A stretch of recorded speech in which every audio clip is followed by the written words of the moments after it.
ಅಂತ ಹಿನ್ನೆಲೆಯಲ್ಲಿ ಆ ಭಾಗದಲ್ಲಿ ಓಡಾಡುವಂತಹ ಪ್ರಯಾಣಿಕರಿಗೆ ಯಾವಾಗ ಏನಾಗುತ್ತೋ ಅನ್ನುವ ಆತಂಕ ಎದುರಾಗಿದೆ. ಒಂದು ಕಡೆ ಟ್ರಾಫಿಕ್ ಜಾಮ್, ಮತ್ತೊಂದು ಕಡೆ ಕುಸಿತಾ ಇರುವಂತಹ ರೋಡ್. ಇದರಿಂದಾಗಿ ಆ ರಸ್ತೆಯಲ್ಲಿ ಓಡಾಡುವಂತಹ ಸವಾರರು ಪ್ರಾಣವನ್ನ, ಜೀವವನ್ನ ಕೈಯಲ್ಲಿ ಹಿಡಿದುಕೊಂಡು ಓಡಾಡಬೇಕು. ಕ್ಷಣಕ್ಕೂ ಕೂಡ ಆತಂಕ ಹೆಚ್ಚಾಗ್ತಾನೆ ಇದೆ. ಅಲ್ಲಿ ಹೊಸೂರು ರಸ್ತೆಯಲ್ಲಿ ಆಗ್ತಾ ಇರುವಂತಹ ಸುರಂಗ ಕಾಮಗಾರಿ, 3 ಕಡೆಯ ಕಾಮಗಾರಿಯಿಂದಾಗಿ ಚಂದಾಪುರದಲ್ಲಿ ರಸ್ತೆ ಕುಸಿತ ಆಗ್ತಾ ಇದೆ. ಯಾವಾಗ ಏನಾಗುತ್ತೆ ಅನ್ನೋ ಆತಂಕದಲ್ಲಿ ವಾಹನ ಸವಾರರು ತಮ್ಮ ವಾಹನಗಳನ್ನ ಚಲಾಯಿಸಬೇಕಾದಂತಹ ಪರಿಸ್ಥಿತಿ ನಿರ್ಮಾಣ ಆಗಿದೆ. 3-4 ಕಿಲೋಮೀಟರ್ ವರೆಗೂ ಕೂಡ ರಸ್ತೆ ಜಾಮ್ ಆಗಿದೆ.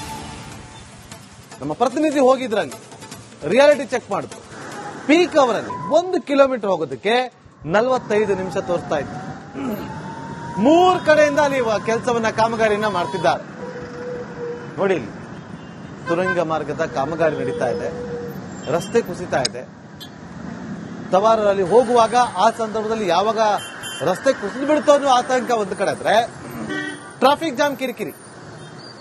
ಅಂಡರ್ ಪಾಸ್ ಮಾಡ್ತಿರೋದ್ರಿಂದ ಕಾಮಗಾರಿ ನಡೀತಾ ಇರುವಂತಹ ಹಿನ್ನೆಲೆಯಲ್ಲಿ ಟ್ರಾಫಿಕ್ ಜಾಮ್ ಆಗಿದೆ. ಕಿಲೋಮೀಟರ್ ಗಟ್ಟಲೆ ಟ್ರಾಫಿಕ್ ಜಾಮ್ ಆಗಿರೋದು, ಕಿಲೋಮೀಟರ್ ಗಟ್ಟಲೆ.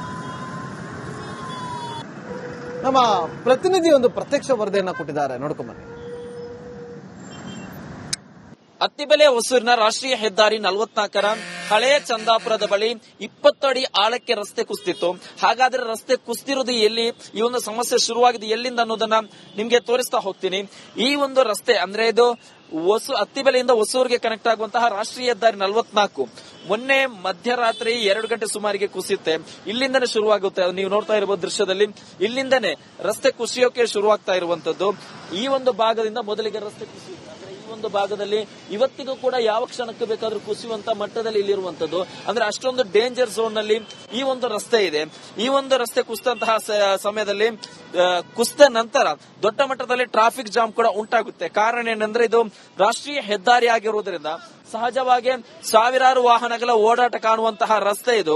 ಅದರಲ್ಲೂ ಕೂಡ ಪ್ರಮುಖವಾಗಿ ಅತ್ತಿಬೆಲೆ ಹಾಗೂ ಹೊಸೂರು ಮಾರ್ಗದಲ್ಲಿ ನಿತ್ಯವೂ ಕೂಡ ದೊಡ್ಡ ಮಟ್ಟದ ಟ್ರಾಫಿಕ್ ಜಾಮ್ ಉಂಟಾಗುತ್ತೆ.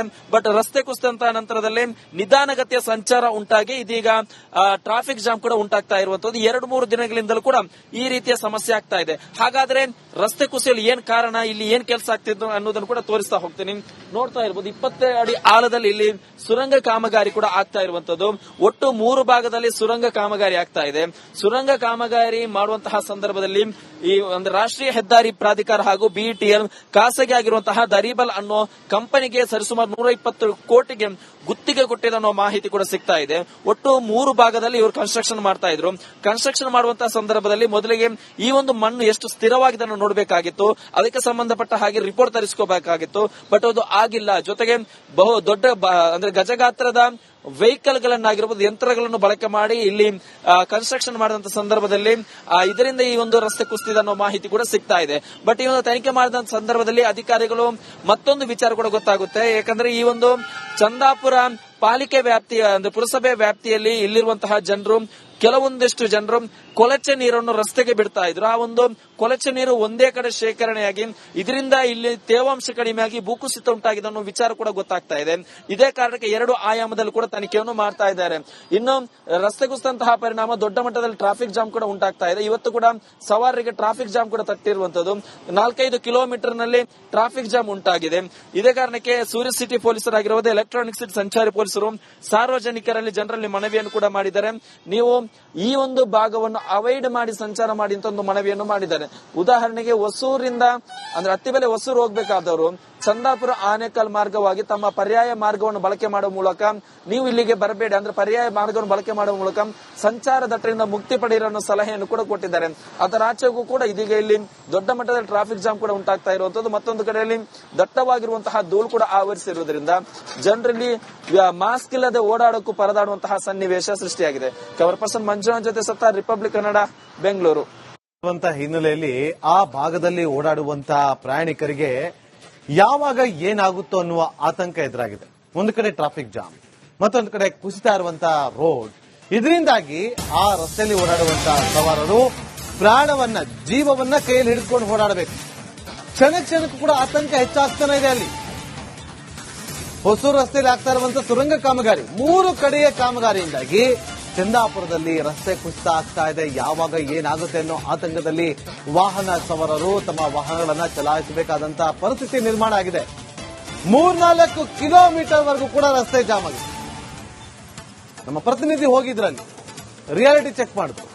ಪೀಕ್ ಅವರಲ್ಲಿ 1 ಕಿಲೋಮೀಟರ್ ಹೋಗೋದಕ್ಕೆ 45 ನಿಮಿಷ ತೋರಿಸ್ತಾ ಇತ್ತು. 3 ಕಡೆಯಿಂದ ಅಲ್ಲಿ ಕೆಲಸವನ್ನ ಕಾಮಗಾರಿಯನ್ನ ಮಾಡ್ತಿದ್ದಾರೆ. ನೋಡಿ, ಸುರಂಗ ಮಾರ್ಗದ ಕಾಮಗಾರಿ ನಡೀತಾ ಇದೆ, ರಸ್ತೆ ಕುಸಿತಾ ಇದೆ. ಸವಾರರಲ್ಲಿ ಹೋಗುವಾಗ ಆ ಸಂದರ್ಭದಲ್ಲಿ ಯಾವಾಗ ರಸ್ತೆ ಕುಸಿದು ಬಿಡ್ತೋ ಅನ್ನೋ ಆತಂಕ ಒಂದು ಕಡೆ ಆದ್ರೆ, ಟ್ರಾಫಿಕ್ ಜಾಮ್ ಕಿರಿಕಿರಿ. ಅಂಡರ್ ಪಾಸ್ ಮಾಡ್ತಿರೋದ್ರಿಂದ ಕಾಮಗಾರಿ ನಡೀತಾ ಇರುವಂತಹ ಹಿನ್ನೆಲೆಯಲ್ಲಿ ಟ್ರಾಫಿಕ್ ಜಾಮ್ ಆಗಿದೆ. ಕಿಲೋಮೀಟರ್ ಗಟ್ಟಲೆ ಟ್ರಾಫಿಕ್ ಜಾಮ್ ಆಗಿರೋದು, ಕಿಲೋಮೀಟರ್ ಗಟ್ಟಲೆ. ನಮ್ಮ ಪ್ರತಿನಿಧಿ ಒಂದು ಪ್ರತ್ಯಕ್ಷ ವರದಿಯನ್ನ ಕೊಟ್ಟಿದ್ದಾರೆ, ನೋಡ್ಕೊಂಬನ್ನಿ. ಅತ್ತಿಬೆಲೆ ಹೊಸೂರಿನ ರಾಷ್ಟ್ರೀಯ ಹೆದ್ದಾರಿ 44ರ ಹಳೆ ಚಂದಾಪುರದ ಬಳಿ 20 ಅಡಿ ಆಳಕ್ಕೆ ರಸ್ತೆ ಕುಸಿದಿತ್ತು. ಹಾಗಾದ್ರೆ ರಸ್ತೆ ಕುಸಿದಿರುವುದು ಎಲ್ಲಿ, ಈ ಒಂದು ಸಮಸ್ಯೆ ಶುರುವಾಗಿದೆ ಎಲ್ಲಿಂದ ಅನ್ನೋದನ್ನ ನಿಮ್ಗೆ ತೋರಿಸ್ತಾ ಹೋಗ್ತೀನಿ. ಈ ಒಂದು ರಸ್ತೆ ಅಂದ್ರೆ ಇದು ಅತ್ತಿಬೆಲೆಯಿಂದ ಹೊಸೂರಿಗೆ ಕನೆಕ್ಟ್ ಆಗುವಂತಹ ರಾಷ್ಟ್ರೀಯ ಹೆದ್ದಾರಿ 44 ಮೊನ್ನೆ ಮಧ್ಯರಾತ್ರಿ 2 ಗಂಟೆ ಸುಮಾರಿಗೆ ಕುಸಿಯುತ್ತೆ.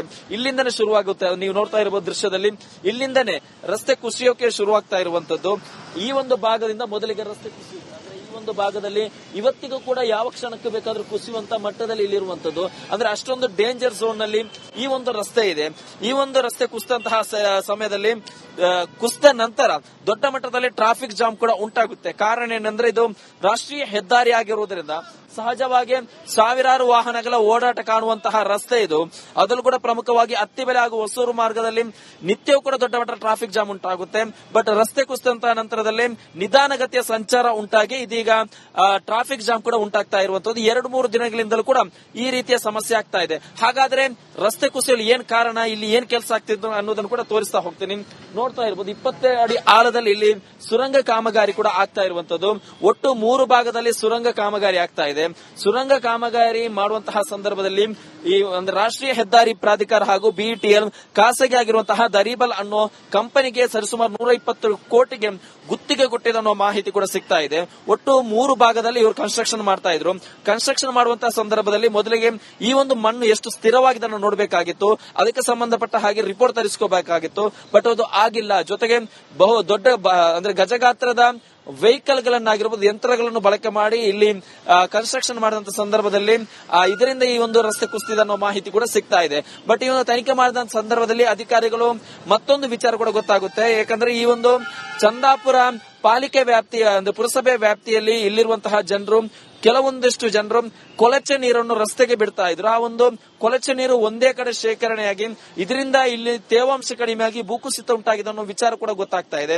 ಇದೇ ಕಾರಣಕ್ಕೆ 2 ಆಯಾಮದಲ್ಲಿ ಕೂಡ ತನಿಖೆಯನ್ನು ಮಾಡ್ತಾ ಇದ್ದಾರೆ. ಇನ್ನು ರಸ್ತೆ ಕುಸಿದಂತಹ ಪರಿಣಾಮ ದೊಡ್ಡ ಮಟ್ಟದಲ್ಲಿ ಟ್ರಾಫಿಕ್ ಜಾಮ್ ಕೂಡ ಉಂಟಾಗ್ತಾ ಇದೆ. ಇವತ್ತು ಕೂಡ ಸವಾರರಿಗೆ ಟ್ರಾಫಿಕ್ ಜಾಮ್ ಕೂಡ ತಟ್ಟಿರುವಂತದ್ದು.